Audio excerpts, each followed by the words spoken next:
Joining me today for the interview is Starr Sackstein. Starr began her teaching career as a high school English teacher and a journalism teacher. She is the author of several books, including Hacking Assessment, 10 Ways to Go Gradeless in a Traditional Grade School. And her latest release is called From Teacher to Leader, Finding Your Way as a First-Time Leader Without Losing Your Mind. I love that. Starr blogs at Education Week Teacher. She co-moderates chats on Twitter.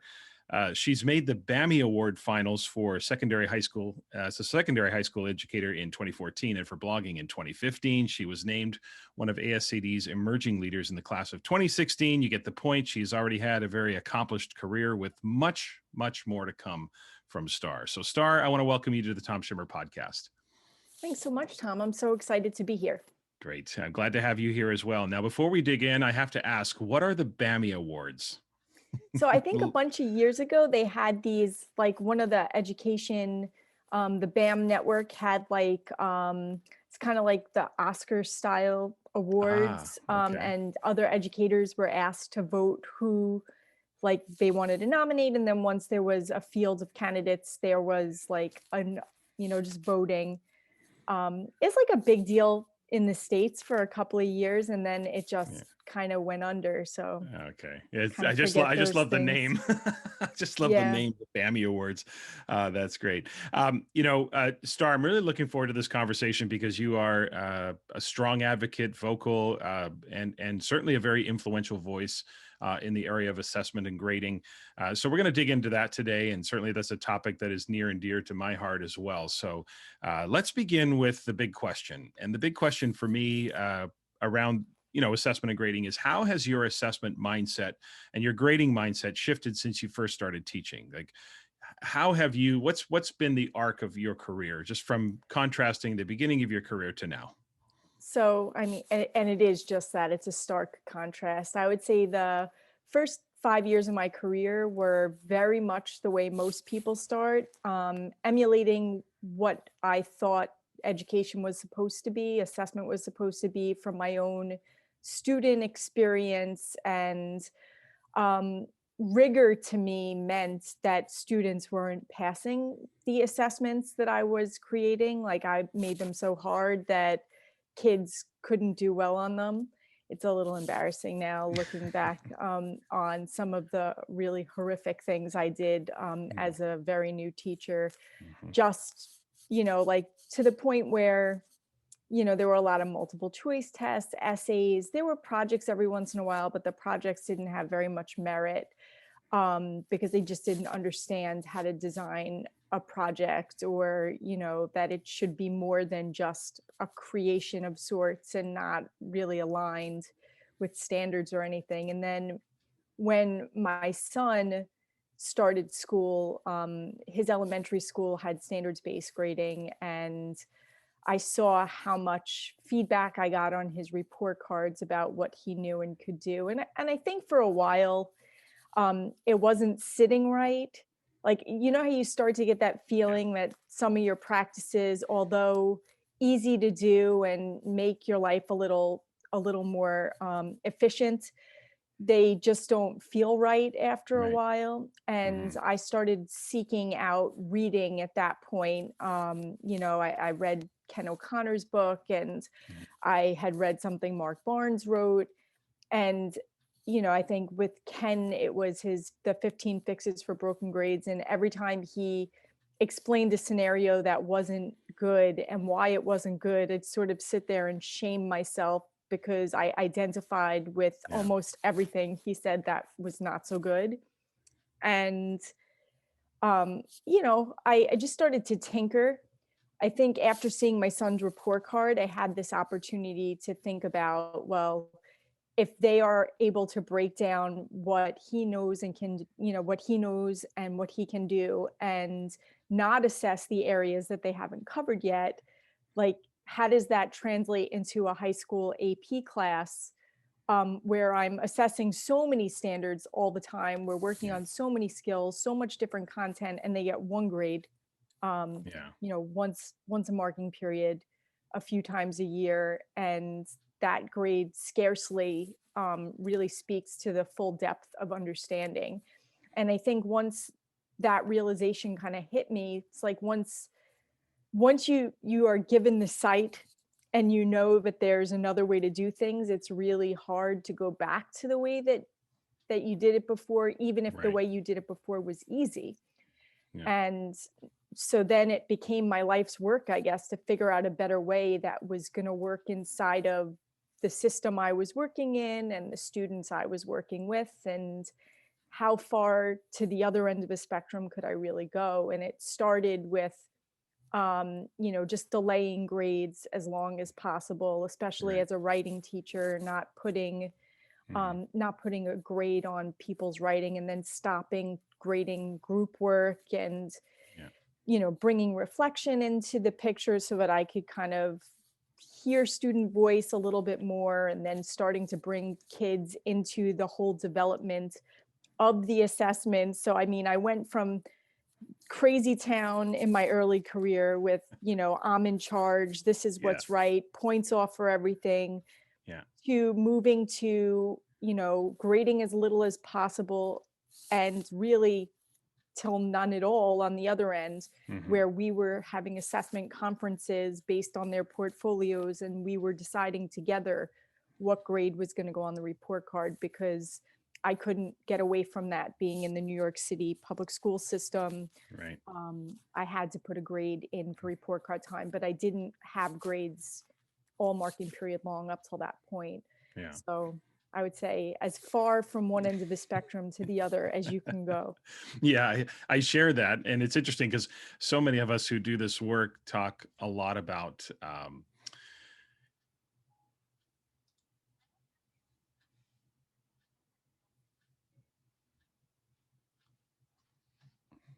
it's going to pause there for a second. Okay. I'm not sure why my Siri turned on here. I can edit this all out after the Oh, I fact. So didn't hear anything. yeah, my Siri was acting up, and it affected my microphone. So okay, I'll edit that part out. So let's get back to that. So many of us who do this work have the story of those first 5 or 6 years. I look back at my career and I think about those first 5 or 6 years. And it's interesting you referenced your son, because the same thing happened to me. My daughter was born in 1997, and it put me in this uncomfortable place where I didn't like what I had been doing. And I immediately started looking at school through the lens of what if that was my daughter, but I didn't know what else Mhm. to do. So I almost describe it as this assessment and grading purgatory, where I was uncomfortable with my traditional practices, but I didn't know what to turn to. And it sort of left me in this limbo for that. So the contrast is obviously polar opposites. But so you mentioned your son, you mentioned Ken O'Connor. And of course, I think so many people have been influenced by Ken's book, 15 Fixes. Are there any other sort of pivotal moments of, as you walk through your career? What are some of the, in maybe a little bit more detail, what are some of those pivotal moments that sort of shaped the way you thought about assessment and grading? So, I mean, I think it was also bringing reflection in, and people have spoken about the necessity of teaching metacognition to Mhm. students, getting them involved in their own thinking and doing, and what they were kind of going to. And everything that I had read about reflection up till that point, to me, felt very limited.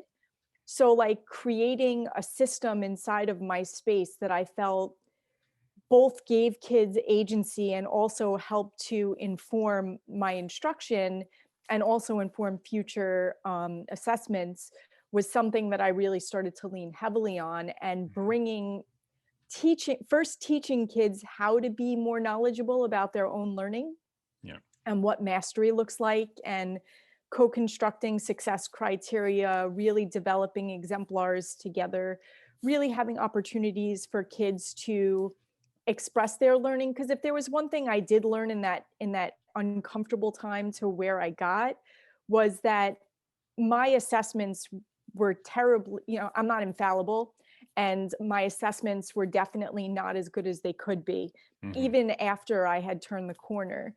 So having students be a part of that conversation, having opportunities for them to fill the gaps of what I could see both in their work and in class, and what was actually going on in their head, which is what reflection was really able to provide me, an important Right. insight on what goals they were working on based on feedback that they had been given in class, what strategies were working, where they really wanted to focus their energy. I was able to give them really differentiated feedback, which sort of helped class become a lot more personalized. So Hmm. even though I may have had a workshop model and I could have done a 5-minute mini lesson for everybody, those opportunities I had in the feedback I was giving, the better I got at giving feedback, every student could get what they needed in those one-on-one times, whether it was in writing on their documents or in person during class while I was like knee to knee with them at a table, and just kind of really get into it. And even the shape of what learning looked like in our shared learning space was very different than my early career, where you would have walked into a room and it would have looked really traditional. By the end of my career, you probably couldn't have found me in the room. Mm. I was either on the floor with the kids or at a table. And so when people would come in and say, you know, where's Miss Sackstein? And I would be Hmm. like nestled in with a group somewhere. And I would just be Yeah. like, I'll be there in a second. And it really did become more about their learning and my ability to support them. And that started with my journalism space. I think it Hmm. made me braver in my English classrooms because I saw how well it functioned when I relinquished control to my students and gave them the tools they needed to be in charge of what was happening in the space. Yeah. So for me, getting involved with scholastic journalism was a major turning point in my pedagogy. Hmm. JEA, the Journalism Education Association, was probably the first education association that I really felt at home. I had been involved with NCTE for a while, but that group of folks, although very knowledgeable, were just not my people. Right. And I think even though I was an English teacher, I more identified as a journalism teacher because I thought it was more nuanced, a little bit more flexible. It really covered every content area. And that back then it was the 21st century skills was like a Yeah. big thing, For sure. you know, and just opportunities to teach kids to communicate, not just for an audience of one, but for an audience of many, and just how exciting and invigorating it was to be a Hmm. part of that community. And I took on, leadership roles in that organization. I got very involved and it got me out to different conferences Right. around the country. And, from there, kind of everything else started to happen too, Yeah. all at once, seemingly. Um, You burst onto the scene, right? it felt that way, even though like somebody had said, oh my God, like I think in 2011, I had gotten national board certification. And that year I was also honored by the Dow Jones for some of my journalism work. Yeah. And somebody's like, oh my God, overnight, all this stuff. I'm like, overnight in 10 years. Yeah. It was Yeah. like a body of 10 years worth of work. And all of a sudden there was just a lot of recognition for that Yeah. 10 years of Yeah. work. Well, that's that expression, right? It takes 10 years to be an overnight sensation. Yeah, And it's that true. whole idea. Okay, so let's dig into the idea of a non-graded classroom. And so let's talk about a few things. What specifically do you mean when you talk about a non-grade classroom? And how does a teacher go about shifting? And this, I think, is one of the most critical parts, because as a teacher, you can be all on board and really excited about that. And then the parents and then the students begin to push back a little bit. So what do Yes. we mean by non-grade classroom, and how do you start shifting the mindset of students and parents to understand what you're doing, what it's not, and how this all plays out in a classroom? So when I talk about non-graded classroom, I'm looking at an assessment space where the formative assessment process is really what's driving instruction. So there is a lot of teaching and practicing of skills with feedback all along the way Mhm. without any labeling of that learning. Right. Like I said, in New York City public schools, they did require a grade. So we did talk about mastery, we did talk about proficiency, we talked about what those things look like. And then Marzano had a chart that he put in one of his books about what mastery looks like on a rubric. And what we would do is I kind of adapted it to work with the language we were using in class and then transfer that into a grade for the report card, where it was like A means you're at mastery, B means you're proficient, C means Hmm. you're not there yet, and anything below that just means that we're still working on it. And I didn't really give kids grades below that, so long as there was any evidence whatsoever that they were near the standards we were working on. Hmm. So that meant embedding the language of the standards in everything that we did, so that kids knew what and why they were learning what they were learning and why they were learning it, and how to talk about that learning. Hmm. So we were all using the same language, a lot of kid-friendly discussions about that. When I first brought up the idea of no grades, it was not met with love among most of the kids, Yeah. especially as an AP teacher.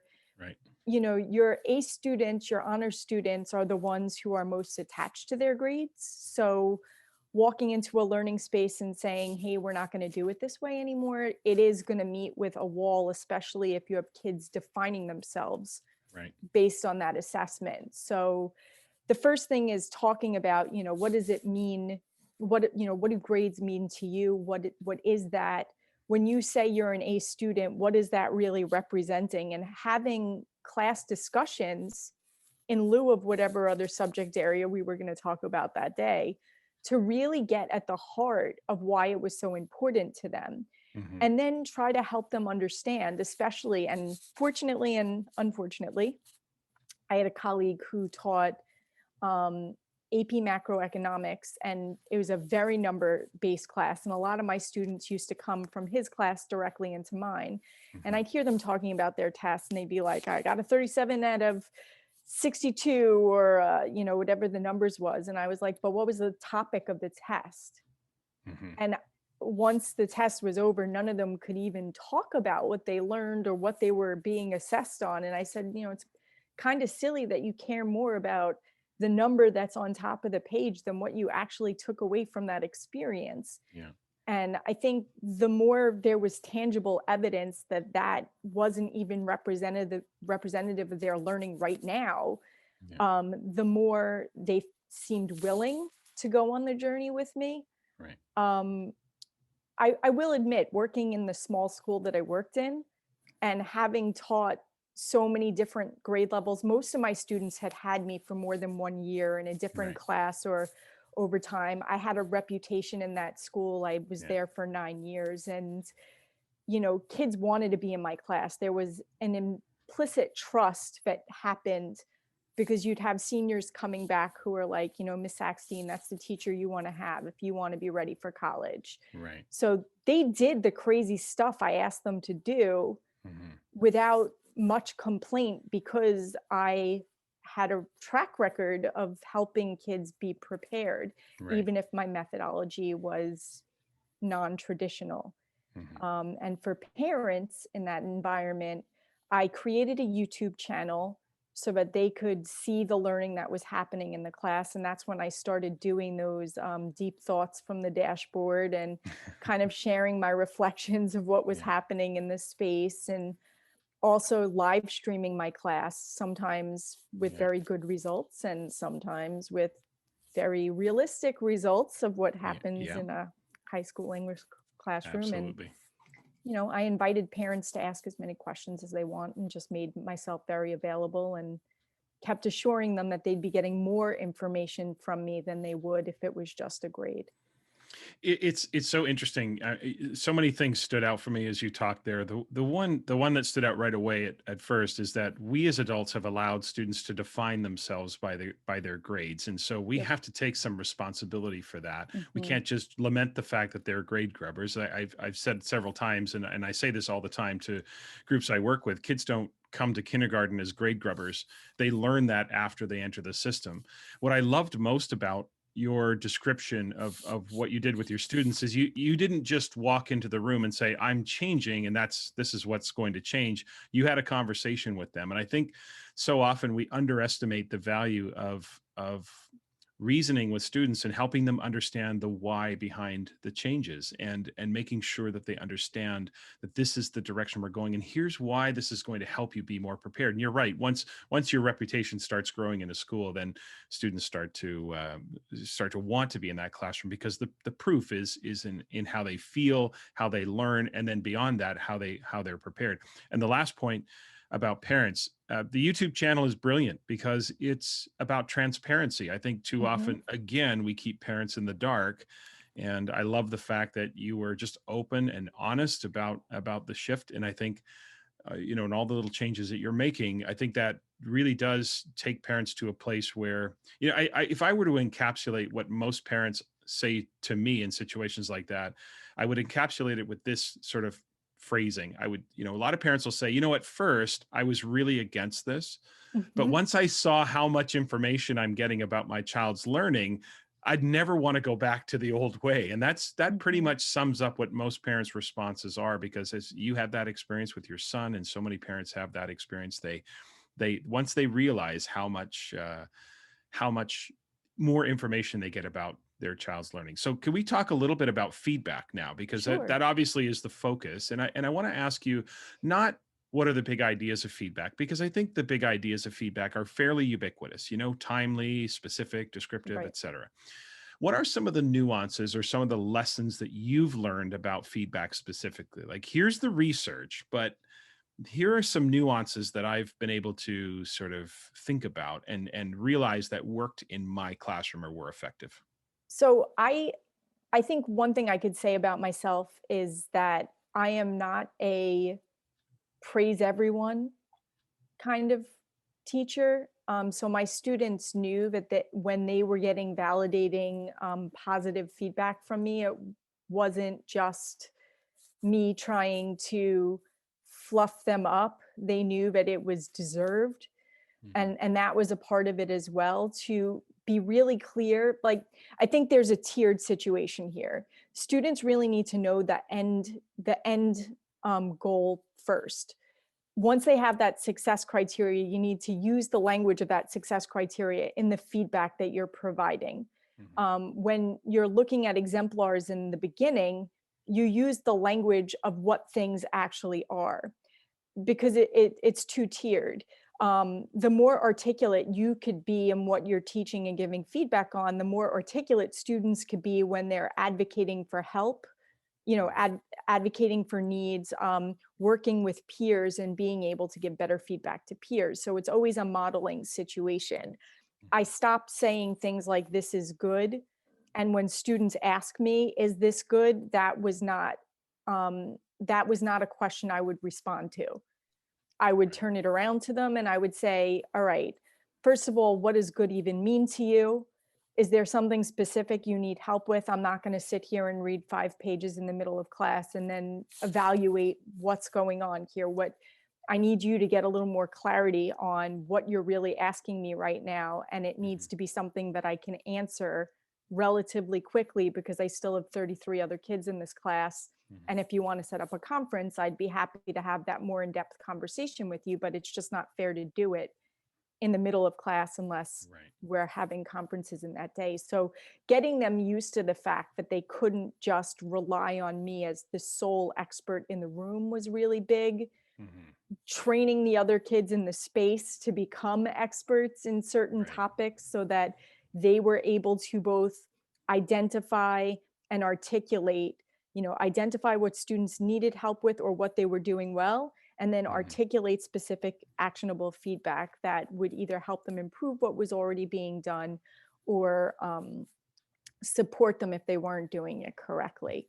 Right. And so, really excellent feedback in terms of nuance is, again, that formative process, being with kids every step along the way, knowing where they started and knowing that each kid is starting in a different place, Yeah. because you can't just have stock feedback that you put on every kid's paper, which I did in my early career. I'm not, I mean, it's a little embarrassing, but it's a part of the process, Right. like Right.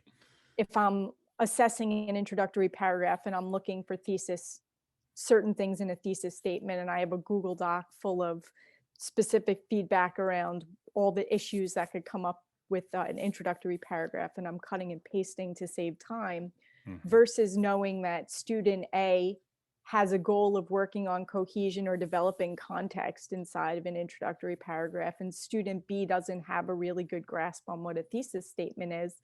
The Mhm. kind of feedback I'm going to be giving to those two students is very different. Right.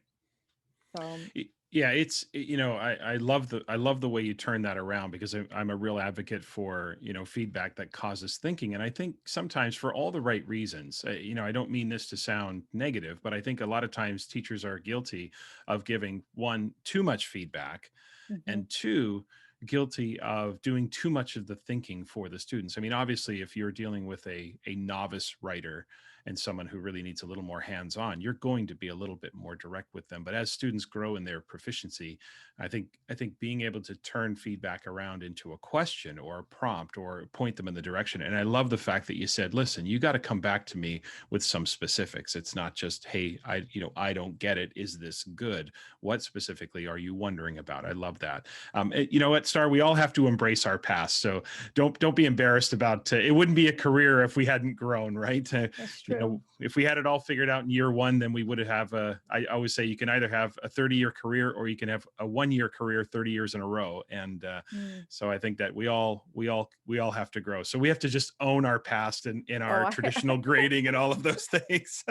I own So it yeah, for we got to own sure. it, and it's part of the story. It's part of the journey, and I also think it humanizes it a little bit. Is that as you go out and do workshops and talk about your past, I think it puts people at ease to know that I don't have to have this all figured out on the first day. So can we talk a little bit more about going gradeless? Because I think that term gets thrown around. It's out there. It's on Twitter. It's on Mhm. different places. And teachers may look at that and say, okay, so how do I go gradeless when I have to produce a report card? So what are we really talking about, grading less as in 2 words, or are we talking about, throwing out grades where you're not doing it at all anymore? How does a teacher look at that and say, if someone's new to the idea, how would you coach them on, what that means when they know they have to produce a report card? So that's also got a couple of layers, I think.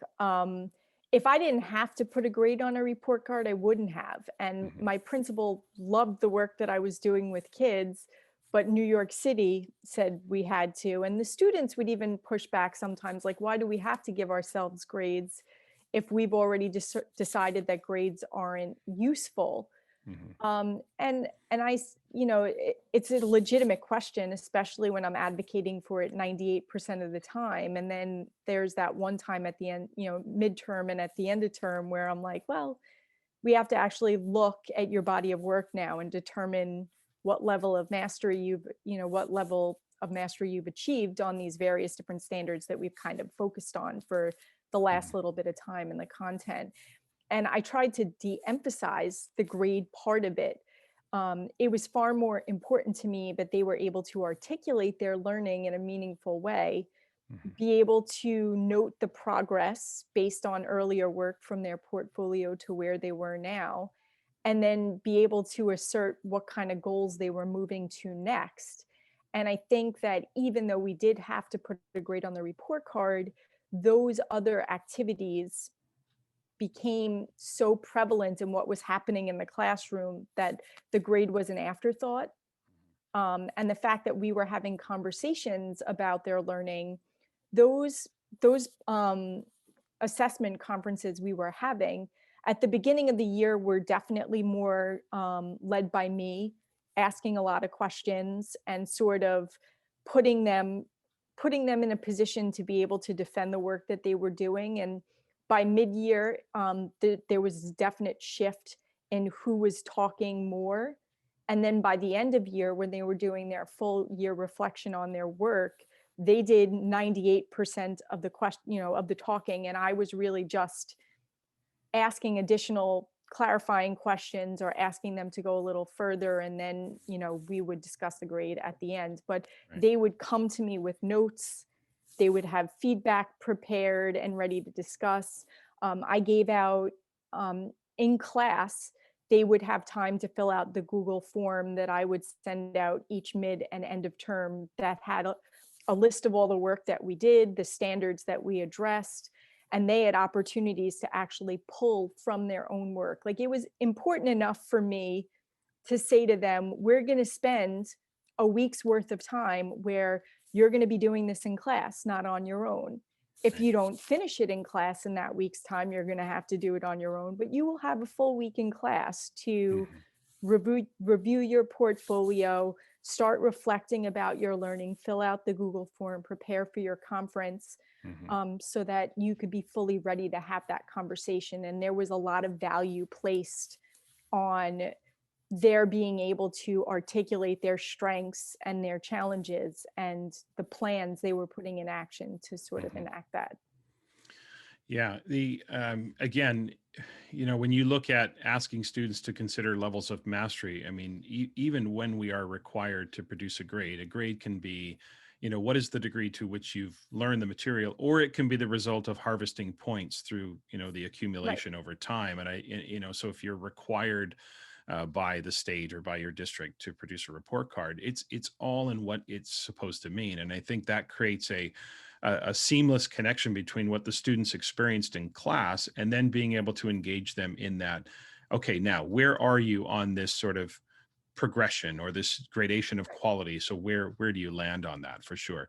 So speaking of students, I want to move to this idea of uh, in hacking assessment. You write this. I'm gonna read you a quote from your book, which is always Okay. fun, and then ask you sort of to follow up on this. So in hacking assessment, you write, quote, "It is essential that we develop a learning space where failure is positive, as it is a catalyst for growth and for change." You go on to write that students need to recognize that taking a risk and not succeeding does not mean they're failing. It means they need to try another way, end quote. Mhm. So we live in a world right now of immediate results. It seems as though we live in a world where young people, and I don't mean to sound like the old guy yelling at clouds and telling kids to get off my lawn, but it seems like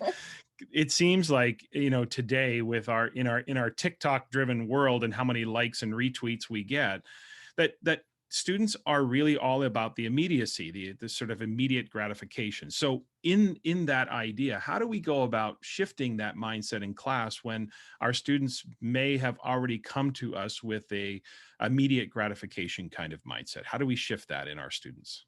So you mentioned earlier about my transparency, and I think it's all about model, model, model. Be transparent and humble and honest with them Hmm. all the time. So if you're going to ask them to take risks and get things wrong, you have to be comfortable taking risks and getting And things get wrong things right wrong, out in right? front of them. And Hmm. then acknowledging that you made a mistake and these are the ways you're going to rectify it. Hmm. And I was not above being in the middle of a lesson that I thought was going to be stellar and just being like, all right, we're going to stop right now. This is clearly not going the way that I want it to go. Yeah, Someone talk to me about how we could do this better. And, right. there have been times where I would be having a bad day in class and I would snap at a kid for the wrong reason, or I'd say something out of turn in terms of something that wasn't accurate to a text. And I'd address that student individually first to apologize, and then also say that I'm going to bring it up in class again so that we could kind of flesh it out together. So I was not immune to the same expectations that I held them to. Hmm. And as a young teacher moving into, not being as young, I mean, sometimes I still feel so very young. And Hmm. sometimes I feel like if I were still in a high school English classroom, I'm much older than my students now. Hmm. When back then I was like, the gap was very, very small Hmm. between me and them. Even when I was in my early 30s, they were still, 18. There was still a cultural connection in a lot of ways. At this point, the last time I was in a classroom in my early 40s, you know, the cultural references, like I would say something and most of them would look at me like, hey, and I was, you really have never seen that movie? It was so Right. popular. And then all of Yeah. a sudden I'm like, I'm that person now. Yeah. Okay. Yeah. I gotta try a Yeah. little harder to be on their level, I guess. Right. Yeah. But Yeah. I think that that's really where the heart of that mistakes piece comes in, is that humility needs to be a part of who we are as people. And, you know, you got to be the first one through the wall for Right. them. Right. And if you don't know the answer, admit you don't know the answer. Yeah, I think that modeling part is so important. I think too often teachers begin, and some of it may come from, our lack of experience early in our career. We're trying to overcompensate for Yep. our youth, our lack of maturity, our lack of experience, all of that, and we try to be perfect, and we try to act like we know everything. And it seems that so many of us, probably the vast majority of educators I come across, realize that as they moved on in their career, we start to learn more and more what we don't know. And more importantly, we become comfortable with that, with the fact that, Mhm. hey, this lesson, I thought it was going to be epic and it's a disaster. And we need to change. I'm not sure I would have done that in my second year teaching, my first year teaching, but I definitely know later on in my career that was just an easier sort of Mhm. mindset to slip into. So you've talked a lot about student involvement, and I want to just explore this idea of student partnerships. I know that you're a big proponent of that, and we know it's important to bring students inside that assessment and grading process. And yet so many teachers will say to me, and I'm sure they've said it to you, listen, when I try to get my students more involved, they're just so resistant. And in the end, I just end up doing it for them, or I just end up telling them because I find it so frustrating. I mean, you obviously cultivated that in your classroom, but Mhm. not every teacher will necessarily be as successful initially. I mean, they can in the long term, but maybe not initially as you are, as you have been. So, what advice do you have for teachers? What specifically can you do? The modeling is one part. I think that's really important. But when teachers are feeling that frustration about the fact that I try to get my students to self-assess, I try to get them to do things, and they just sit there and they don't do anything. What advice do you have for teachers to begin that process to try to change that culture within their classroom? So wait time is invaluable. Um, I think most students, most younger people, and babies learn this right away. As a matter of fact, um, I'll share an anecdote. When my son was still an infant and we were sleep training him, there was one night he crawled out of his crib and started banging on our door. And I was literally crying on the other side of the door. And my husband at the time was like, let's just let him in. I was like, are you crazy? Like, we just sat here for 40 minutes trying to make a point that he's going to sleep in his own room. He's going to tire himself out eventually. If we let him in now, what is the lesson learned? The lesson learned is if I cry loud enough and long enough, I get my way, Mhm. right? So kids understand that, just like they know if I ask once and you say no, and I ask twice and you say no, and I ask a third time and you're sick of hearing me ask and you say yes, then it's just a matter of asking as many times. In a classroom, things aren't going to work the first time. And if you give up and kids see that, they're not going to try. They're just not going to do it. You got to stick to your guts. You got to really like grit it Yeah. out, Yeah. accept that it's going to be crap in the beginning, but it's a first step. And Yeah. you just have to understand that no one naturally knows how to reflect and self-assess about academic learning. Like we kind of, I think there's a misconception that reflection is a natural thing that we do. And it's the idea of thinking about what we've done might be something that is natural, Mhm. but never in terms of our academic successes or failures. That is not a natural process, not even a little bit. So there needs to be structures that are put in place that could be scaffolded and then taken away as kids become more accustomed to that process. Okay. And you can't quit on it when it doesn't go right the first time. It doesn't go right the second time. It's not going to. Mhm. You might have one or two really awesome kids who just get it and are willing to go the distance more because they're people pleasers than they understand why they're doing all of these things. And it might Mhm. take them a little while to understand that this is really about them and not about pleasing you. Right. So it's just really about having a plan, being comfortable adjusting that plan, and not quitting when it doesn't work the first or second time. It's finding root causes. Why isn't it working? What do I Yeah. need to adjust? Talk to the kids. Right. Why aren't they doing it?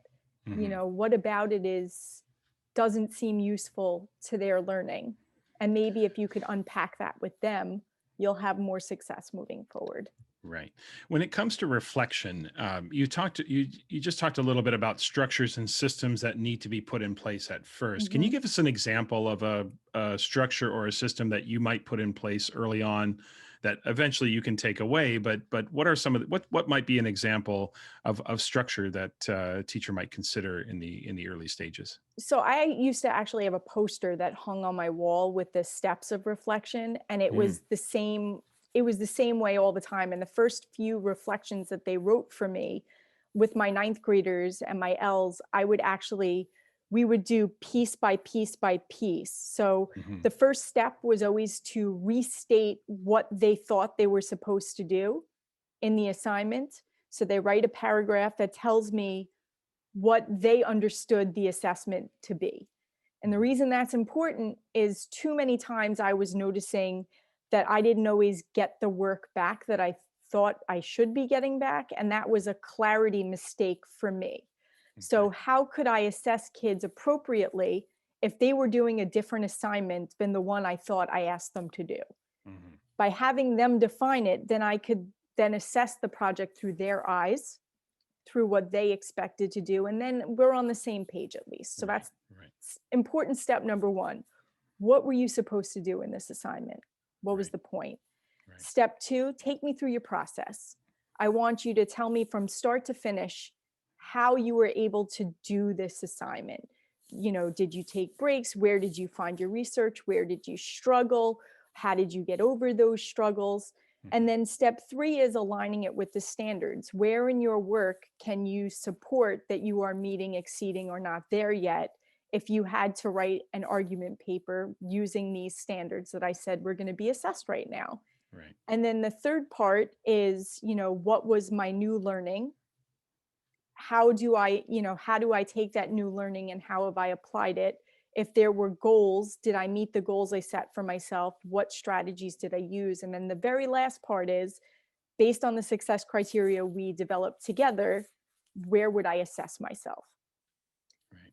You'll note none of it is about how my partners didn't do their work, how I Right. liked the project or didn't like the project.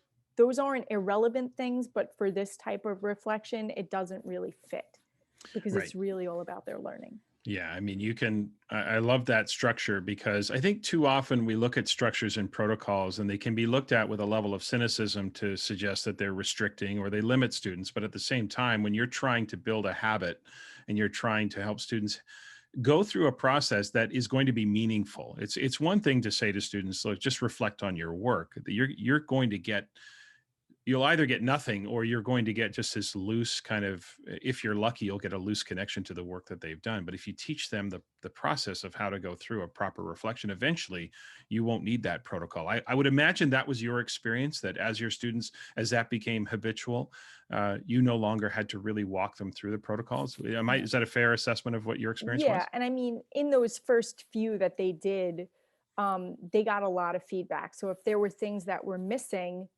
I would call them out on that. They had the opportunity to revise if they wanted to, but if Hmm. they were reflecting so frequently in class, they could just apply it to the next one if they wanted to as Yeah. well. That's great. Okay, let's bring this all together. Okay, Okay. we've talked about going gradeless. Okay, Starr, I'm a teacher. I work in a school. No one in my school has gone gradeless at all. No, but this is about as traditional as it gets, and I have to produce a report card every 9 weeks. But I'm really interested and I'm Mhm. intrigued. I see the work. I see people posting things on Twitter. I've read the blog posts. I've listened to the podcasts. I've done all of that, and I'm ready to go, but I don't know where to start. So, what advice do you have for somebody who wants to rethink their whole approach to assessment, but they don't have anyone that they're working with? The school isn't on board with that. They're the only person in that school. Where do they begin? Gosh, Tom, you just explained my entire experience with this work. So let's bring it. How do I, what do you tell teachers who are in that position? What do they have to do? Number one, stop grading everything. Like Okay. that's the first really simple thing you can do. Stop like with the Pavlovian response of every work needs to have a grade for it to have meaning. Yeah. So having that conversation with kids about what it means to learn and what it means to have learning assessed and what the point of all those things are, you could start there without upending the life of anybody in your space. Really spend a lot more time on feedback and also getting students involved in making curricular choices. Okay. So getting them involved in it as well, because the more what we spend time in class, the things we give time to is what we value.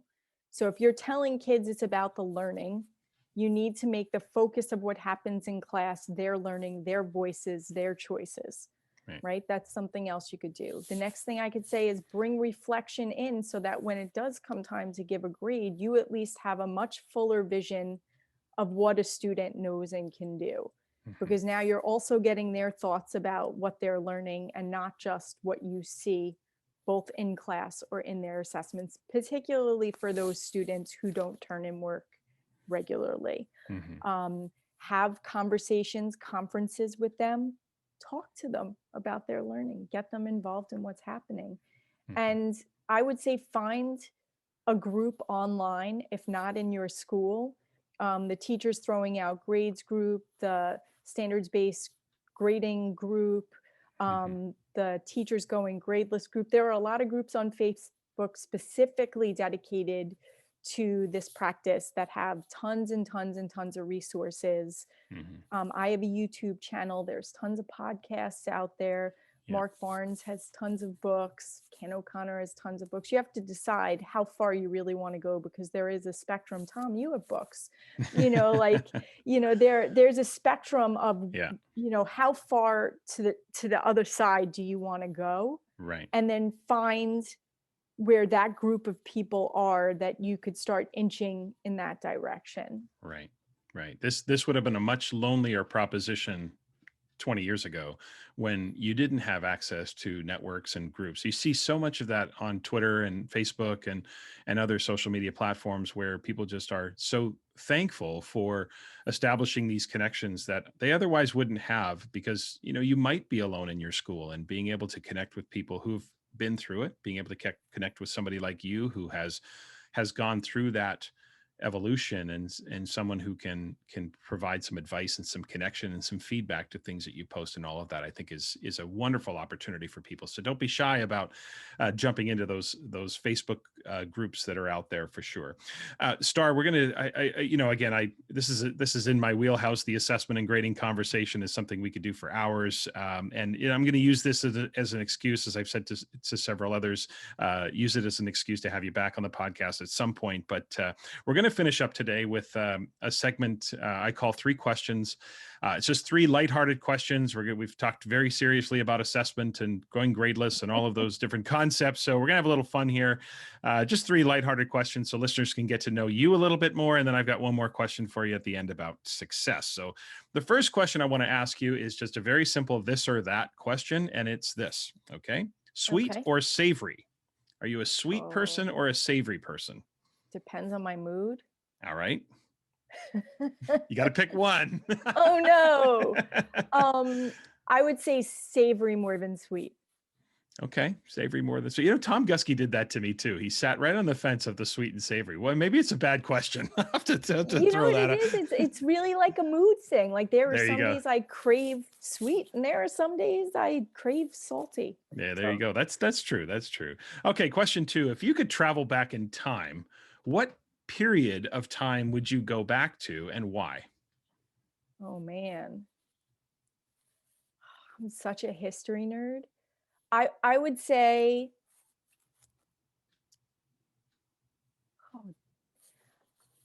maybe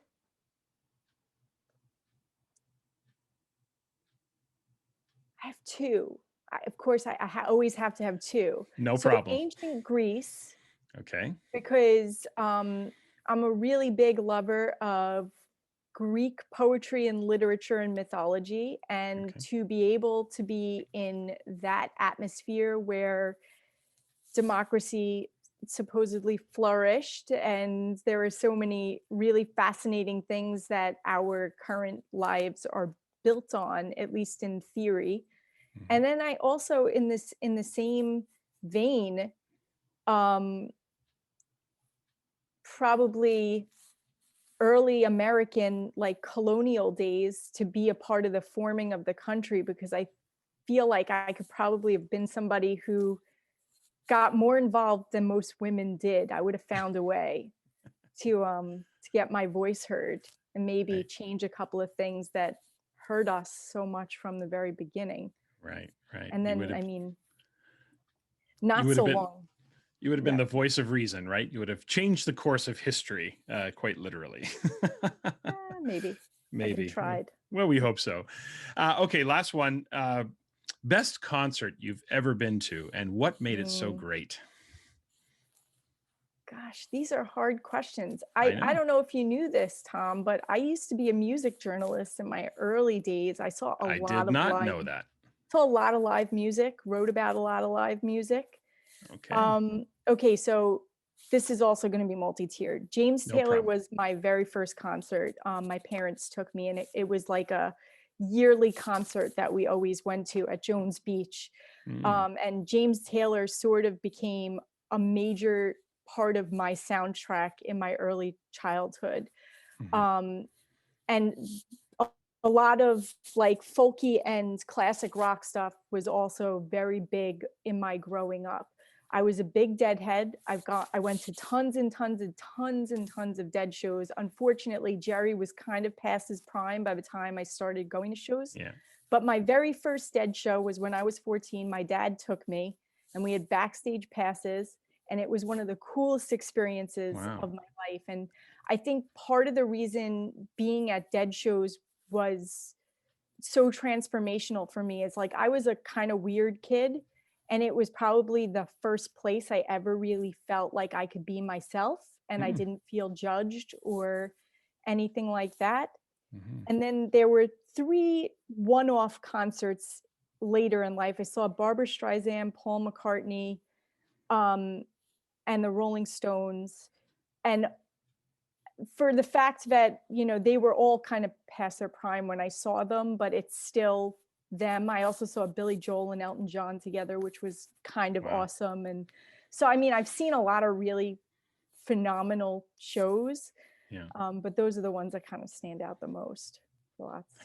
How did you get backstage passes? My dad knew somebody who knew the guy that handled their lights Wow. or their soundboard. I don't know. However it Something like that. was, I got called into the office at school. It was the craziest thing. Like, and I was never in trouble in high school. So like to Yeah. be called down to the office to tell me that I had a phone call, like he surprised me in the middle of the day, and we went to the Nassau Coliseum early so that I could go backstage before the show.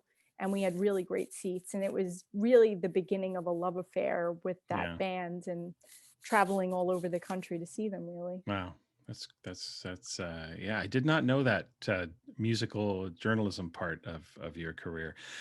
Okay, so I've got one final question for you, Starr, and this is a question I ask everyone who comes on the podcast. It's a very simple question and yet a complex question about Mhm. success. And the question is, if a random person stopped you on the street and asked you, what is your definition of success? How would you answer them?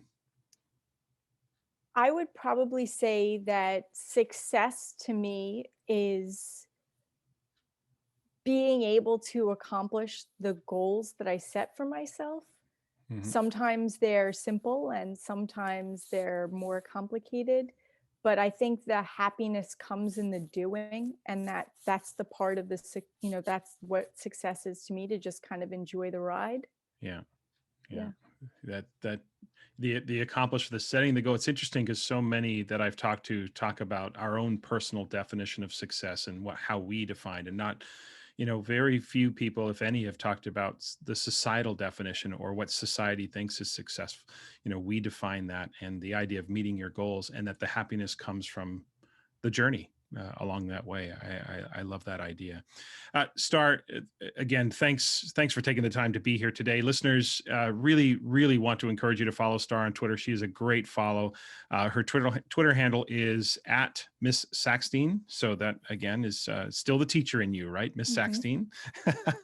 I'd also encourage you to check out Starr's website. It's www.misssackstein.com, where you're going to find a ton of information, including a blog, listings of publications, different conferences and consulting opportunities, and also how to contact her should you wish to have Starr work with you or with you and your colleagues.